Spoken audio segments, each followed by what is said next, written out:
Hi Mina, bienvenue dans cette nouvelle vidéo de présentation des animés de l'hiver 2019. Si vous aimez la vidéo, comme d'habitude, n'hésitez pas à la liker et à vous abonner à la chaîne.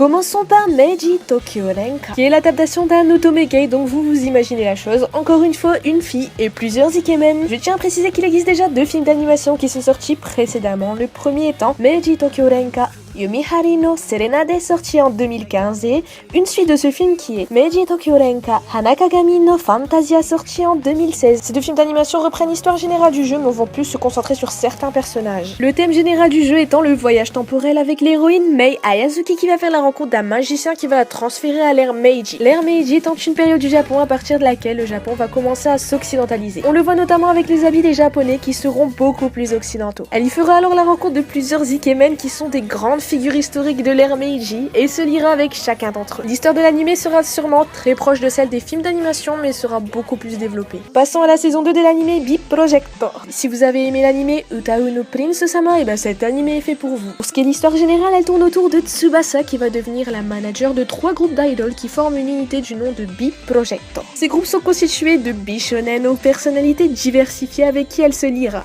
Celle-ci aurait un talent caché et va apporter ses connaissances musicales et encourager les membres du groupe. Comme pour la plupart des adaptations d'Otomegame, on a un casting de doubleurs qui est vraiment au top. Passons à la saison 2 de Friidi Kanojo. Si vous voulez un résumé de la saison 1, je vous conseille d'aller voir ma vidéo sur le top 25 des school shoujo animés. La saison 1 nous a laissé plusieurs questions en suspens sur par exemple l'intervention du demi-frère de Iroha ou encore le secret que Iroha nous a toujours pas dévoilé. C'est un animé qui nous offre de la romance et aussi pas mal de comédie. Et pour finir, la chose que j'attends avec le plus d'impatience cette saison, l'OAV de Wotaku no Koi wa Muzukashi, qui sera centré sur la vie de lycéens de Kabakura et Hanako. On a pu apercevoir dans l'anime quelques allusions à leur vie de lycéen, et ben avec cette OAV on sera servi. Et voilà Mina, c'est comme ça que cette vidéo de présentation se termine. J'espère qu'elle vous aura plu et je vous dis Soreja, mata ne minna.